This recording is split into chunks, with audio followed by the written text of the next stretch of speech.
Halo semuanya, selamat pagi. Berjumpa lagi di mata kuliah kita geometri ya. Nah, kali ini kita akan membahas tentang sudut dan segitiga. Pada pembahasan kita kali ini, kita tetap masih belum membuktikan teorema apa-apa. Kita akan memahami lebih banyak terkait sudut, kemudian segitiga, serta penamaan-penamaan untuk sudut itu seperti apa, segitiga itu seperti apa, gitu ya. Nah, kita masuk dulu.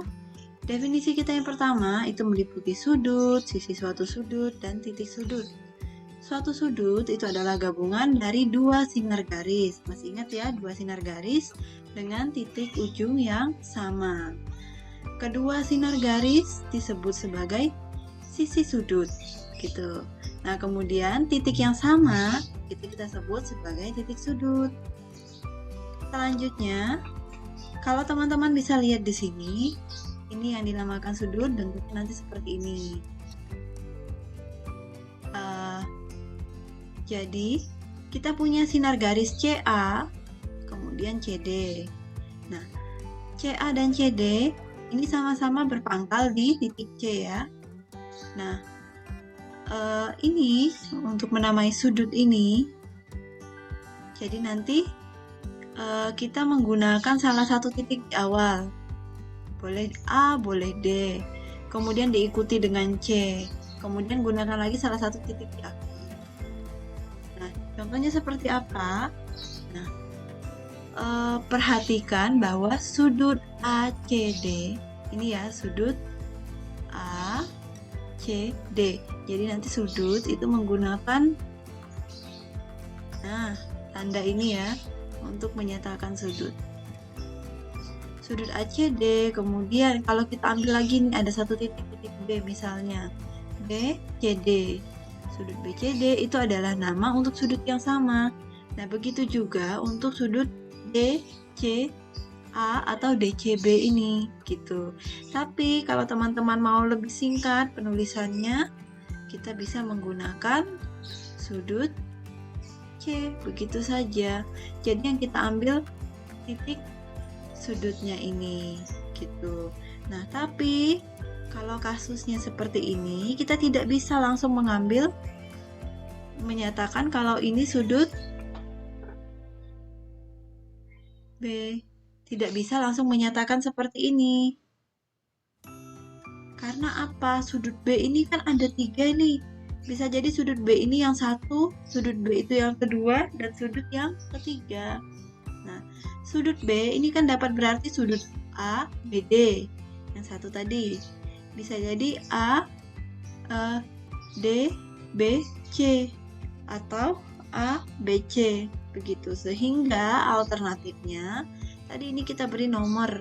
Begini, 1, 2, 3. Jadi, nanti sudut ABD itu kita wakili dengan sudut 1. Kemudian sudut 2 itu kita wakili dengan sudut D, BC. Dan sudut 3 kita wakili dengan sudut ABC. Begitu. Nah, selanjutnya kita masuk kepada definisi interior dan eksterior dari suatu sudut. Misalnya diketahui sudut BAC berada pada bidang E. Suatu titik P pada bidang E berada pada interior dari sudut BAC jika dan hanya jika satu P dan B itu berada pada sisi yang sama dengan sinar garis AC. Gitu. Kemudian yang kedua, P dan C itu pada sisi yang sama dengan sinar garis AB. Nah, eksterior dari sudut BAC itu adalah himpunan dari semua titik pada E yang tidak berada pada interior dan tidak berada pada sudut itu sendiri. Ini nanti perlu kita perhatikan. Jadi, kalau misalnya kita punya, berarti di sini kita punya sudut. Kita tuliskan di sini ya.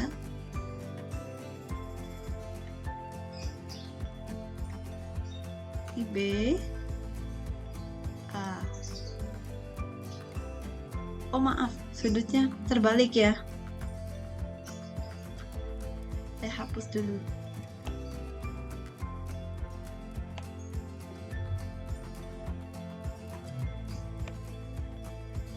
Ini A, B, C. Nah, kalau kita punya sudut seperti ini, titik P itu kita sebut sebagai interior kalau dia ada di sekitaran sini. Atau di sini. Atau di sini. Tapi ketika dia ada di sini, ini kita tidak bisa sebut dia sebagai interior. Titik P. Tapi kalau dia ada di luar, seperti ini atau di sini, atau di sini, ini kita sebut dia sebagai interior, gitu ya. Tapi kalau dia ada pas di sinar garisnya, itu tidak bisa kita sebut sebagai interior atau eksterior, gitu ya. Nah,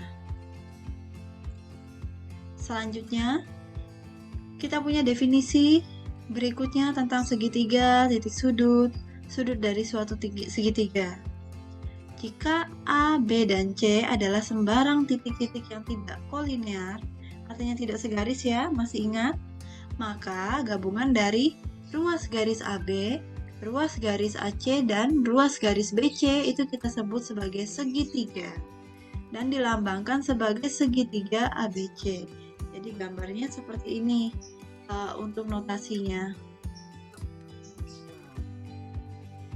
Untuk notasi dari segitiga, kita gambarkan segitiga kecil begini, kemudian kita tambahkan poin-poin yang mewakili. Berbeda dengan sudut, kita bisa membuat sudut ini dengan nama lain. Cuma memang biasanya kalau segitiganya dari titik A, B, C, biasanya diurutkan sesuai abjad. Tapi ini juga bisa kita buat jadi segitiga BAC atau segitiga CAB atau segitiga BCA. Jadi tidak ada masalah kalau dalam penamaan segitiga, tidak seperti di sudut tadi ya. Kalau dalam sudut, seperti yang tadi, titik sudutnya itu harus berada di tengah, gitu. Nah, titik-titik A, B, dan C itu disebut sebagai titik-titik sudut, dan ruas-ruas garisnya, yaitu AB, AC, dan BC itu kita sebut sebagai sisi segitiga. Sudut-sudut dari segitiga itu adalah titik-titik sudut, adalah sudut yang terbentuk dari sisi-sisi dan titik-titik sudut segitiga. Kita lihat di sini. Jadi kalau kita lihat di gambar ini, jadi kita punya titik sudutnya itu adalah A, kemudian B, dan C. Sisi-sisinya ini adalah ruas garis BC, kemudian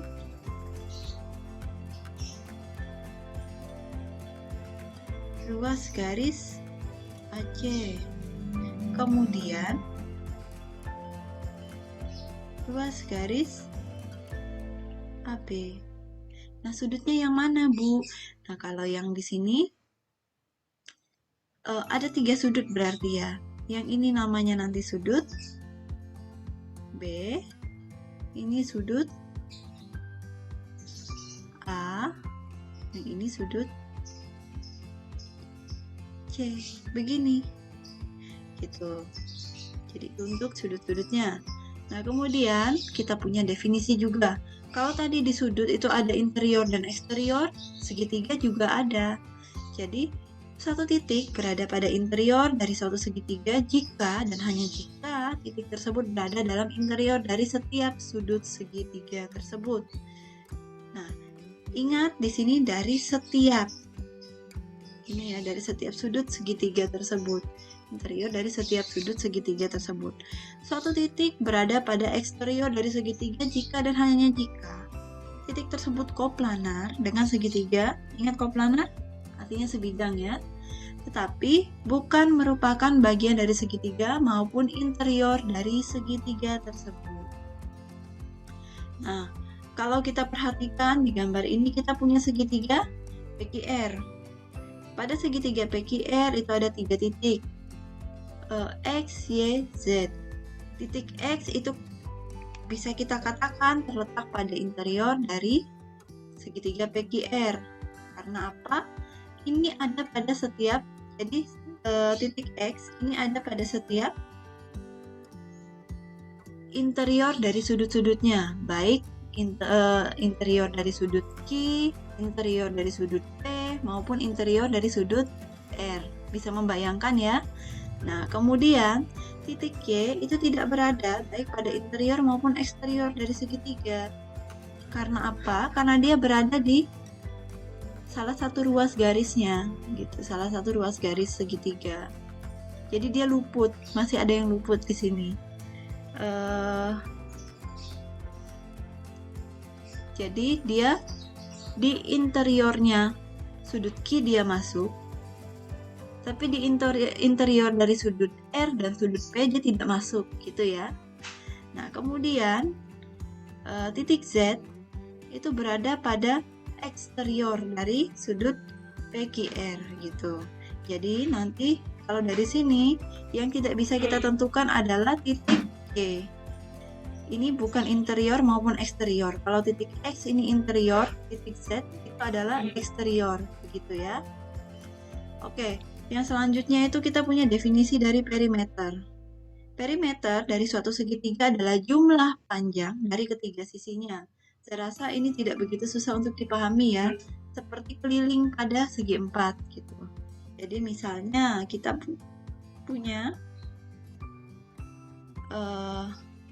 segitiga, anggaplah segitiga X, Y, Z. Jadi di segitiga X, Y, Z ini misalnya ruas garis XY ini panjangnya 3 cm. Kemudian pada segitiga YZ, pada ruas garis YZ ini panjangnya ini 4 cm. Kemudian XZ pada ruas garis XZ ini panjangnya 5 cm. Maka perimeternya itu adalah 3 tambah 5 tambah 4 ini.